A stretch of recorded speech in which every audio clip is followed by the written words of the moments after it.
স্কলাৰশ্বিপলৈ স্বাগতম জনাইছোঁ। নমস্কাৰ, মই গীতাশ্ৰী। অৰ্জুন লাভলীনা বৰগোহাঁই বৰপথাৰৰ পৰা যাত্ৰা আৰম্ভ কৰা লাভলীনা বৰগোহাঁই ৰাষ্ট্ৰীয় আৰু আন্তঃৰাষ্ট্ৰীয় পৰ্যায়ত সফলতা বুটলিবলৈ সক্ষম হৈছে। বৰ্তমান টকিঅ' অলিম্পিকৰ অনুশীলনত ব্যস্ত হৈ থকা লাভলীনা বৰগোহাঁইৰ সফল যাত্ৰা কেনেকৈ আৰম্ভ হ'ল সেয়া হয়তো আপোনালোকৰো জানিবলৈ মন যায়। আজি আমি স্কলাৰশ্বিপৰ জৰিয়তে আপোনালোকক জনাবলৈ লৈছোঁ লাভলীনা বৰগোহাঁইৰ সফল যাত্ৰাৰ আঁৰৰ কাহিনী। তেতিয়া 2010 চন। বৰপথাৰ বাৰমুখীয়া গাঁৱৰ টিকেন বৰগোহাঁই আৰু মামণি বৰগোহাঁইৰ কনিষ্ঠা কন্যা আজিৰ অৰ্জুন বঁটাৰে সন্মানিত লাভলীনা বৰপথাৰ বালিকা মধ্য ইংৰাজী বিদ্যালয়ৰ 7ম শ্ৰেণীৰ ছাত্ৰী আছিল।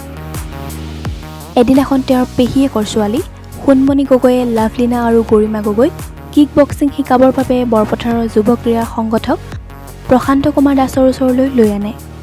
প্ৰশান্ত কুমাৰ দাস নামৰ কিক বক্সিং মুয়া ঠাইৰ প্ৰশিক্ষকগৰাকীক লাভলীনাৰ পেহীয়েকৰ জীয়েক সোণমণিয়ে চিনি পাইছিল আৰু সেই সুবাদতে প্ৰশান্ত কুমাৰ দাসৰ ওচৰত লাভলীনাই কিক বক্সিং মুয়া ঠাই আৰু থাংটা শিক্ষা গ্ৰহণ কৰিছিল।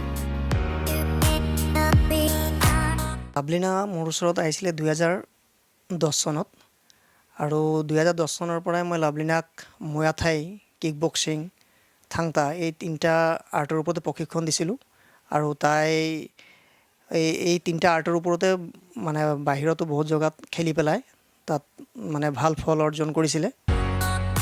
এই শিক্ষা গ্ৰহণ কৰি ৰাজ্যৰ বিভিন্ন প্ৰতিযোগিতাত লাভলীনাই পদক বুটলিবলৈ সক্ষম হৈছিল। তাৰপিছত 2012 চনৰ কথা। তেতিয়া লাভলীনা বৰপথাৰ উচ্চ মাধ্যমিক বালিকা বিদ্যালয়ৰ 9ম শ্ৰেণীৰ ছাত্ৰী আছিল। তেতিয়াই এটা ঘটনা ঘটিছিল।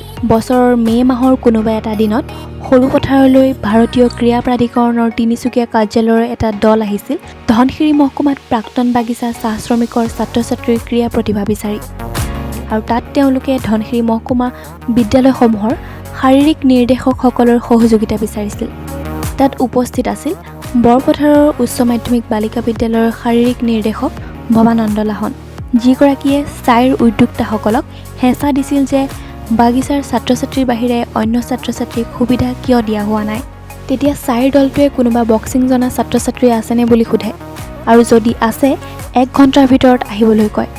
তেতিয়া ভৱানন্দ লাহনে বিদ্যালয়ৰ প্ৰধান শিক্ষক তথা দৈনিক জনমভূমিৰ জ্যেষ্ঠ সংবাদদাতা সোণাৰাম ভৰালীক ফোন কৰি সবিশেষ অৱগত কৰে আৰু সোণাৰাম ভৰালীয়ে ইয়াৰ গুৰুত্ব বুজি লাভলীনাৰ কিতাপ চাইকেল বিদ্যালয়তে ৰাখি খৰখেদাকৈ বিদ্যালয়ৰ সহকাৰী শিক্ষক হেমন্ত বৰাক লাভলীনাক মটৰচাইকেলত উঠাই চাইৰ কৰ্তৃপক্ষৰ ওচৰলৈ নিবলৈ নিৰ্দেশ দিয়ে।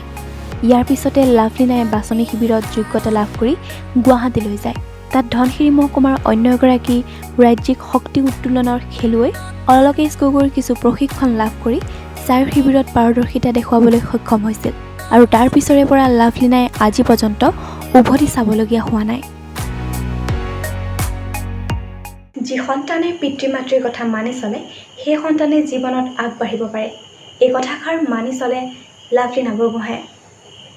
লাভলীনা বৰগোহাঁইয়ে মাতৃৰ প্ৰতিটো কথা আখৰে আখৰে পালন কৰিছিল। লাভলীনাই স্কুলীয়া অৱস্থাত বাৰীত কাম কৰি বেছি ভাল পাইছিল। প্ৰাথমিক বিদ্যালয়ত থাকোঁতে বিদ্যালয়ত অনুষ্ঠিত সকলোবোৰ খেলতে অংশগ্ৰহণ কৰিছিল, কিন্তু কোনোদিনে পুৰস্কাৰ পাবলৈ সক্ষম হোৱা নাছিল লাভলীনা। লাভলীনাই বিহু নাচি, হুঁচৰি গাই, চুৰিয়া চোলা পিন্ধি, ঢোল বজাই ভালপোৱা লাভলীনা বৰগোহাঁই আজি সফলতাৰ দিশত অগ্ৰসৰ হৈছে। লাভলীনা বৰগোহাঁইয়ে শেহতীয়াকৈ অৰ্জুন বঁটা লাভ কৰিলে। লাভলীনা বৰগোহাঁইৰ সফলতা অব্যাহত থাকক।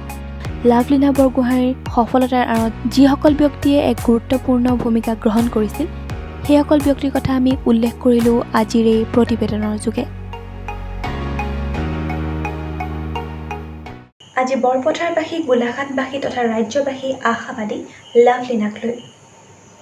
আগন্তুক টকিঅ' অলিম্পিকত লাভলীনাই পদক জয় কৰিবলৈ সক্ষম হওক এই আশাই কৰিছে সকলোৱে। বিশ্বৰ প্ৰেক্ষাপটত বক্সিঙৰ ক্ষেত্ৰখনত লাভলীনা এক ভোটাতৰা হৈ জিলিকি ৰওক। লাভলীনাৰ এই বৰ্ণিল যাত্ৰা অব্যাহত থাকক। স্কলাৰশ্বিপৰ তৰফৰ পৰাও লাভলীনালৈ জনালোঁ অলেখ শুভকামনা।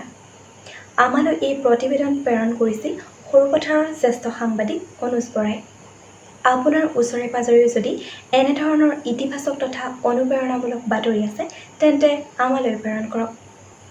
আজিৰ খণ্ডটি সামৰিলোঁ লাভলীনাৰ সফলতাৰ আঁৰৰ বিষয়ে কৈ। এনেধৰণৰ বহু অনুপ্ৰেৰণামূলক বাতৰিৰ বাবে চাই থাকিব স্কলাৰ্ছ টিভি। লগতে আমাৰ সৈতে সংযুক্ত হৈ থাকিবলৈ আমাৰ Facebook page scholars TV like আৰু ফ'ল' কৰিব। লগতে YouTube channel scholars TV subscribe কৰিব। ধন্যবাদ।